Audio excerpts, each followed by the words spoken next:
Hello, my name is Nathan Brummel, and I hope you're having a great day. Today I want to talk to you about a very interesting thinker who I discovered when I was in graduate school in philosophy, Calvin Seerveld. If you're an artist and you haven't heard of Calvin Seerveld, that's a problem. Calvin Seerveld is someone not only artists should study though. Not only people are interested in painting or in the visual arts should read the work of Calvin Seerveld, but I really think that if you're going to be a Reformed Christian and have a liberal arts education, you ought to be reading books by this thinker. Now, I should have learned about him before I was in graduate school in philosophy. And that's because I had been majored in philosophy at Calvin College in Grand Rapids, Michigan. There, I had dipped my foot into the study of aesthetics, and I even had a professor, Lambert Zoutevard, who worked very closely with Calvin Seerveld, and yet, for some reason, I was never introduced to his thought. And so there I was in graduate school in philosophy, and I was having a class in philosophical aesthetics, and we were reading everyone from Aristotle to modern secular thinkers in aesthetics, and I began to wonder, well, aren't there any Christians who have written in this area of aesthetics?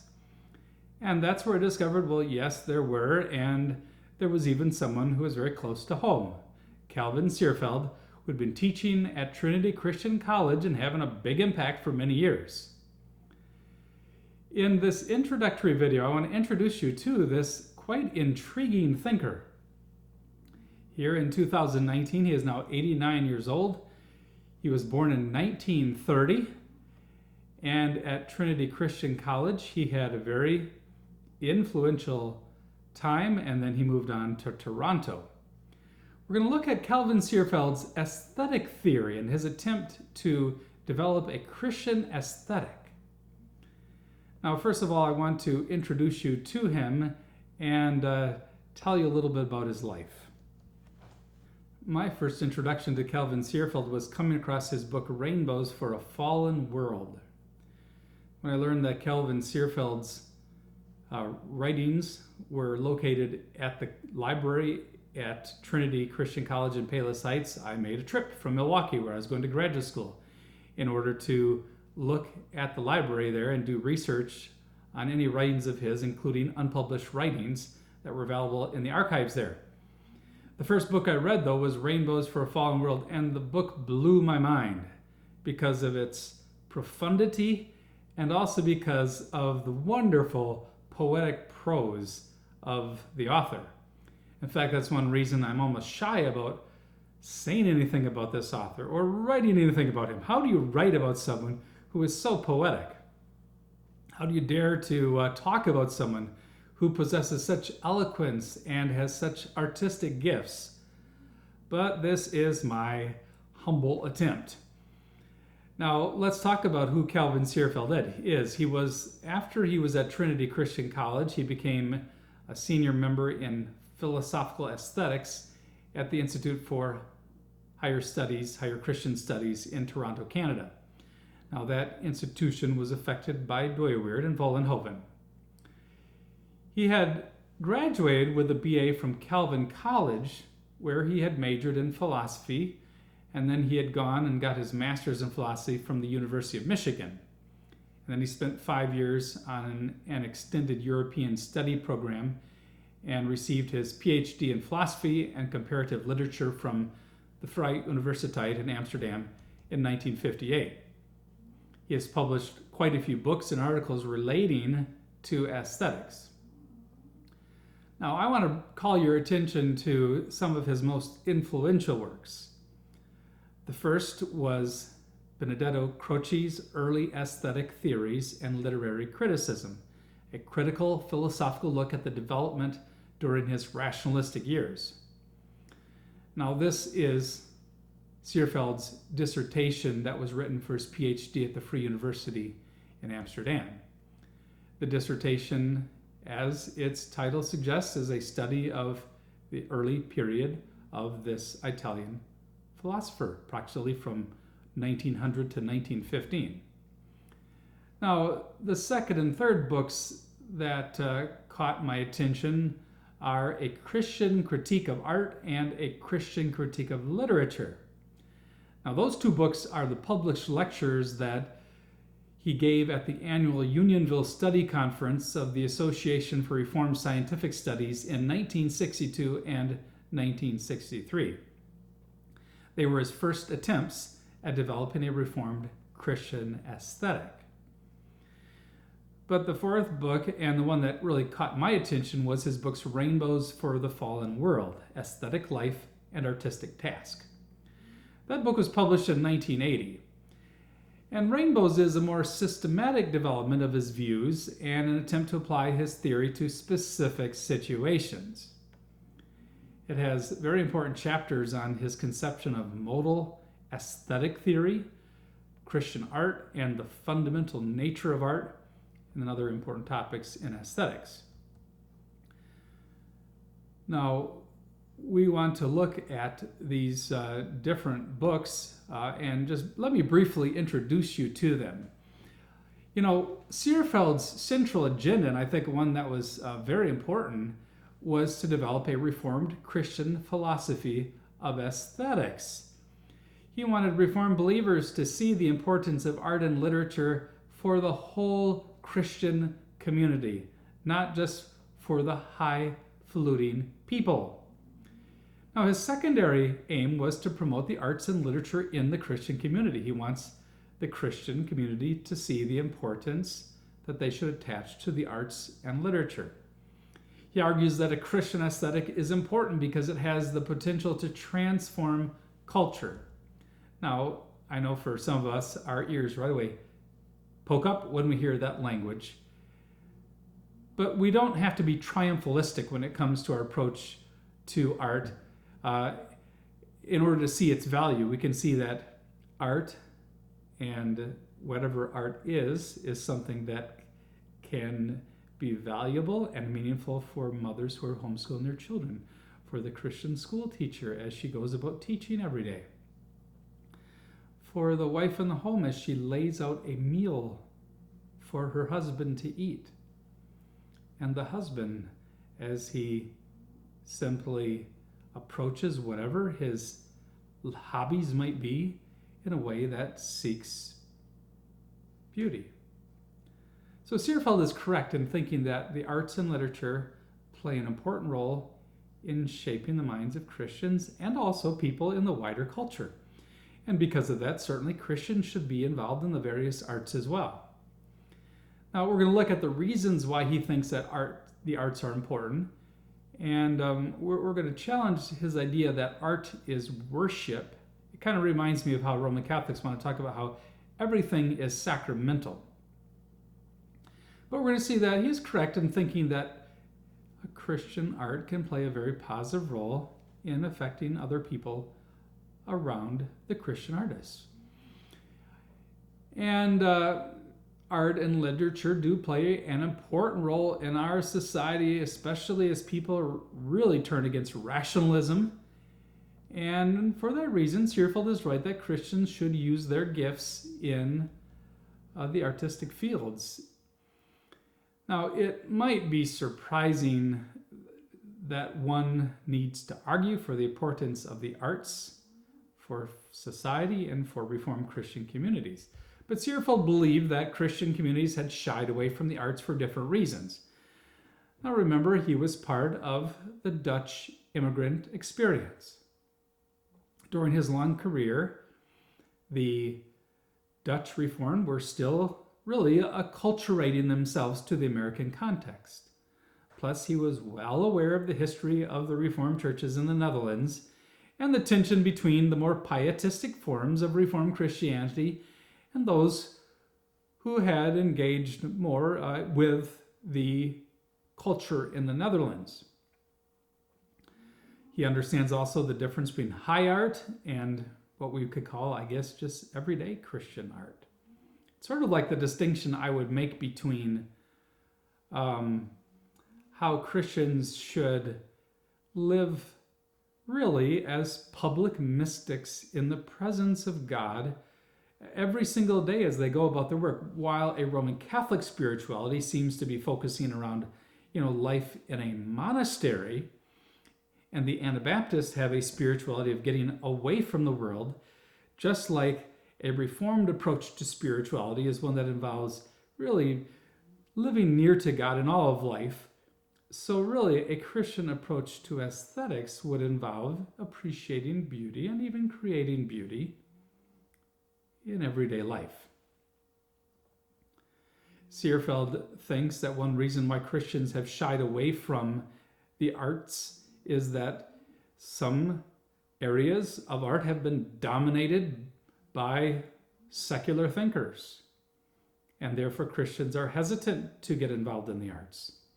Perhaps there's not even a market for art that is done from a more Christian perspective. He thinks that there's an anti-artistic mood, and he thinks art is important for Christians in a number of ways. First, he makes the surprising statement that art is worship. Now, explaining what he means by this, he says art telltales in whose service a man stands, because art is always a consecrated offering, a disconcertingly undogmatic yet terribly moving attempt to bring honor and glory and power to something. So notice what he's saying there. He's saying that art is something that is an attempt to bring glory to something, and therefore art can be used in the service of idolatry. So if art is worship and is made as a gesture of service and honor to someone or something, it must be done in the service of the right sort of things or things, and of course, in the service of God. Calvin Seerveld was part of a resurgence of the Christian mind in the Dutch Reformed community in the latter part of the 20th century. Now, most intellectuals in the United States might connect that resurgence of the life of the mind with Calvin College and the rise of some leading Christian philosophers like Alvin Plantinga or Nicholas Walterstorff, or other thinkers like Richard Mouw. And it is true that the life of the mind was fostered at Calvin College, but also in other Dutch Reformed colleges and institutes. You really didn't find what we could call the scandal of the Christian mind. Now, at the end of the 20th century, many authors were writing about the scandal of the evangelical mind. And in the last decades even, there has been a change in that, and there has been really an outpouring of Christian scholarship. But in the latter part of the 20th century, Calvin Seerveld was part of this resurgence of the Christian mind in Dutch Reformed colleges and institutes. While others were involved in areas like epistemology, he especially made his contribution in the area of aesthetics. So he was a philosopher who was part of the revival of original and rigorous thinking and philosophizing that occurred in Dutch Reformed institutions of higher education like Calvin College, Trinity Christian College, Dordt College, Redeemer College, and the Institute for Christian Studies. His eloquent prose arose out of his artistic gifts, and his sophisticated writings are impacted by his training in the Reformational movement, which was influenced by the Dutch thinker Vollenhoven and another thinker like Doyeweerd. Now, what we want to look at is Seerveld's philosophical aesthetics. He began by teaching philosophy and German at Trinity Christian College in Palos Heights, and later on he taught philosophical aesthetics at the Institute for Christian Studies in Toronto. His book, Rainbows for a Fallen World, helped Christian artists in Canada and the United States to develop really a Christian approach to art. I think it led and played a role in a revival of interest and passion for the arts. That's why, for example, I've been in Canada before, visiting a Dutch ethnic enclave, and I discover that a member of a church there is an artist, and I go to his home and I see his paintings, and as soon as I begin talking to him, yes, he's part of this movement of thought impacted by Calvin Seerveld. Now, Calvin Seerveld believes that art is an important part of the Christian life and even important for promoting Christianity. He was part of that movement among Dutch Reformed thinkers who said that the Christian faith and the Reformed faith has principles that are really relevant for all of life. And in his movement, there was especially a focus on the doctrine of creation, and therefore an analysis of the different spheres of the created world, and then, to use the language of this movement, different modalities. Now we're going to look at his view of art and his view of aesthetics. What's interesting about Seerveld is that he interacts with some aesthetic views that he rejects. He will critique what he calls a pseudo-Christian view of art. He also takes issue with a Roman Catholic view of art. What caught my attention in graduate school were his criticisms of traditional conceptions of beauty. Have you ever thought about trying to define beauty? What makes something beautiful? Certainly, God is really the implications of whatever it means to be beautiful. But what is beauty? And there's so many different things that we perceive as beautiful. Seerveld gives a very interesting argument for why some traditional conceptions of beauty don't work and do not provide a correct description of what good art is.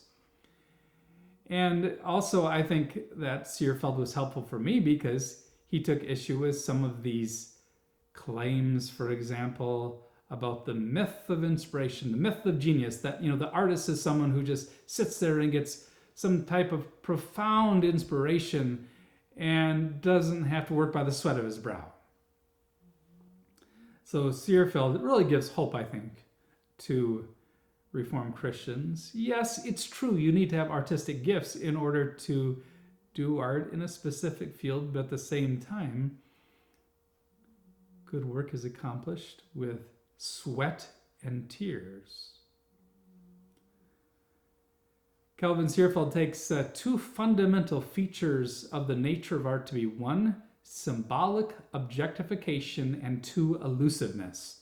These two concepts play a very important role in his thought, and therefore we're going to have to look at what does he mean by symbolic objectification and elusiveness. He thinks that elusiveness is the qualifying characteristic feature of art. Now, so another interesting thing is that Seerveld rejects radical subjectivity in art criticism. I think sometimes, when people go to an art museum, there's so many different things there, and the question is, what is good art? And why is this art hanging on the walls and not other art? It reminds me when I went to the Art Institute in Minneapolis one time with a class that was studying the history of art at a University of Minnesota campus. And when we arrived there, there was one exhibit in which the artist had all of these large painting-like things that looked like they were all made with crayons. In fact, they looked like they were the drawings of a bunch of kindergartners. So what happens if you take a bunch of children into an art museum, take a bunch of first graders, and now take them and have them look at this art? Are there no objective standards for evaluating art? What makes something to be good art versus bad art? And Seerveld argues against radical subjectivity in art criticism. Now, I think what he's doing here applies also to literature. We certainly think that there are certain works of literature that are good literature compared to other works of literature that are simply bad. And really, Seerveld is approaching the sphere of aesthetics with the same sort of approach that we use towards literature. Now, he thinks that this claim that when it comes to valuing art, it's purely relative. He thinks that's problematic. And what is very intriguing to me is that he uses his all-important notion of modal law spheres, which come from really the Dooyeweerd and Vollenhoven background, and he uses this concept to reject radical subjectivity, to argue that, no, there are actually some ways to evaluate art. And so we're going to take a look at some of these ideas. Now, for me, coming across Calvin Seerveld's writings was like a breath of fresh air. It was like a nice rainfall in the middle of a hot summer.